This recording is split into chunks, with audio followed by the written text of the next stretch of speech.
apesa biso bahistoire ya parti ya nyonso kaki ye nde comme aza président fédération apesa badetail nyonso bato bayebaki seke UDPS. Merci beaucoup, Président Israël. Tobetela quand même Israël. UDPS viva. Viva. Et mon rôle ce soir, c'est de vous donner un peu d'historique. UDPS et Uti Wapi, UDPS et Bandandenge Nini. Peut-être mingi bayebi, mais génération autoza nangwawa mingi bayebi te. Ukutika UDPS, les partis politiques, mais Bandaki Ndenge Nini. Pourquoi l'UDPS a été formé? Puisque c'est très important, c'est ça même la genèse. Donc, l'esprit oyo etindaki bato babanda parti politique au bazo benga UDPS. Si on comprend cette idéologie là, même biso oyo tozoya ko joindre toko meka kotambola na idéologie yango moko wana, et puis ekosalisa biso pour que to kende ni à gauche ni à droite.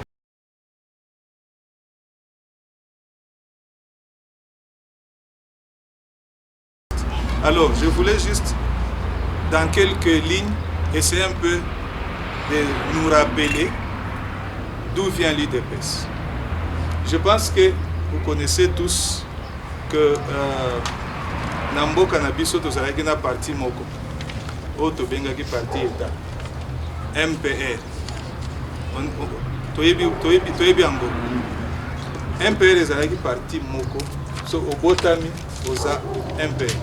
Olinga te oza membre ya MPR. Alors, nakati kuna pe bana ya mboka pe bazalaki bo banda kosala na Mobutu. Parmi eux, Etienne Tshisekedi wa Mulumba et d'autres parlementaires. Je ne sais pas si vous connaissez l'histoire des 13 parlementaires.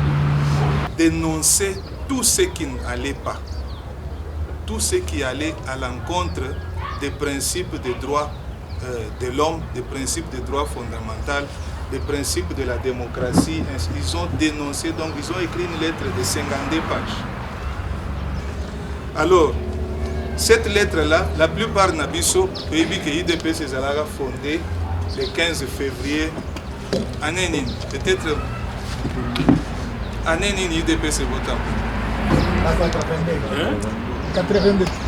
1938, non, 1989. 82, 39, 60, donc le 15 février 1982, c'était la date officielle de la sortie donc Netito Fandi Boye, Balobi que non, les loto bandi UDPS. Le plus grand combat, développer l'idéologie qui est restée aujourd'hui, ce que nous appelons le peuple d'abord. Alors, je vais sauter un peu pour aller vite. Donc vous avez compris d'où nous venons, comment est-ce que l'UDPS a été né. Donc c'est sorti de cette souffrance-là et nous ne pouvons pas continuer comme ça. Et c'est ça l'esprit de l'UDPS.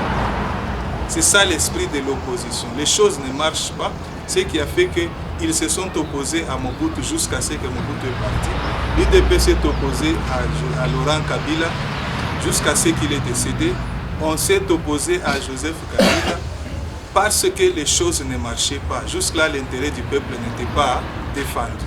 Puisque le temps nous presse, je vais y aller rapidement. Je vais parler un peu de l'organisation de l'UDPS. L'UDPS a aussi ses structures.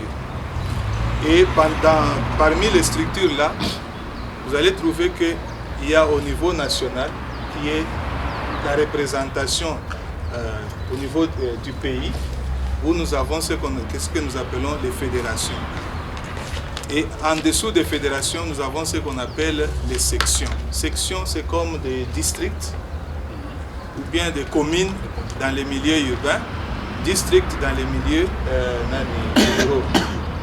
Et puis, après la section, on descend pour avoir les cellules. Cellules, c'est comme qui dirait les quartiers dans les milieux urbains et puis les villages. Hein? Je pense villages dans les milieux village.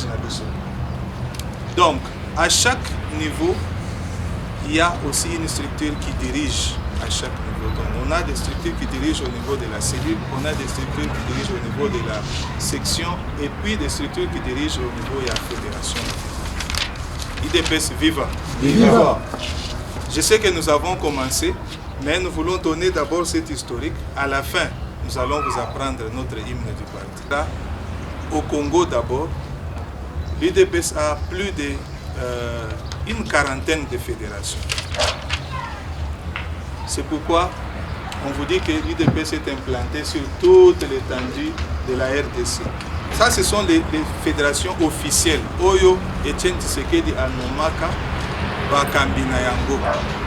C'est bien nommé, ils ont des ordonnances, c'est officialisé. Mais il y a aussi des fédérations qui se sont créées qui ne sont pas encore officialisées. Nano, ils ont figuré dans ma liste OET. La même chose dans l'extérieur, en dehors il y a Congo. Nous avons l'IDPS dans presque tous les 5 continents. Kobandana en Afrique, là je vais donner seulement les fédérations qui sont déjà installées et reconnues officiellement. Nous avons l'IDPS en Afrique du Sud, qui est une fédération très reconnue. Je pense que Bolanda Kata na social media, na YouTube, leurs activités. Nous avons l'IDPS en Angola. Je pense que Bolanda Kata l'IDPS en Angola. Il faut chercher sur YouTube, sur social media. Nous avons l'IDPS bien installé au Bénin, au Congo-Brazzaville et au Gabon. Là, ce sont des fédérations bien reconnues. Vous avez vu, je n'ai pas cité la Namibie. Parce que, au Masolo Tozo Banda Namibie, ils ont officialisé, ils ont lettre officielle, il y a reconnaissance à partir de la hiérarchie, à partir de l'IDPS viva. Viva. En Amérique, l'IDPS est aux États-Unis. Très bien implanté là-bas, surtout dans les États-Unis centre, États-Unis est, les États-Unis sud. Donc, ils sont répartis dans 3 grandes fédérations. Dans le Canada est, dans le Canada, il y a ouest. L'IDPS est très bien représenté là-bas, je pense que Bolandaka. Et puis, ceux qui ont quitté l'Asie, l'IDPS est fanda très bien au Japon. Jusque-là.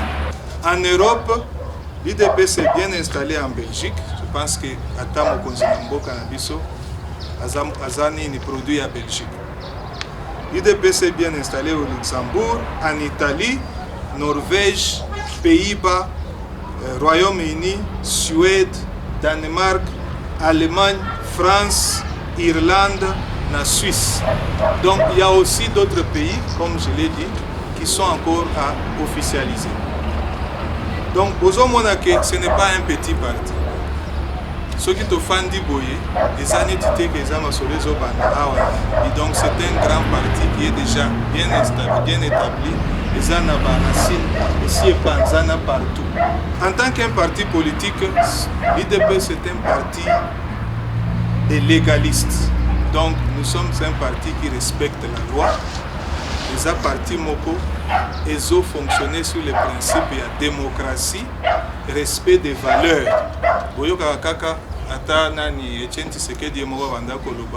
Il lutte contre les anti-valeurs parce que Yemoko a prôné ma valeur. IDPS viva. Viva.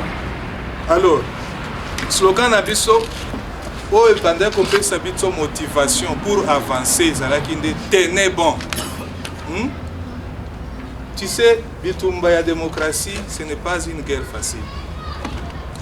Mobutu avait essayé tout fait pour que Batouana Bakota Baboloko semer la terreur, la crainte, mais il disait toujours tenez bon. Tenez bon, l'IDPS. Tenez bon. Tenez bon. C'était ça leur détermination. Donc ils ne savaient même pas que Tongo et Kotana Mokoloni, mais ils avaient cette détermination. Tenez bon, l'IDPS vaincra. C'est ce qui a fait que Batoné Tibatien, tu sais qu'ils ont tenu.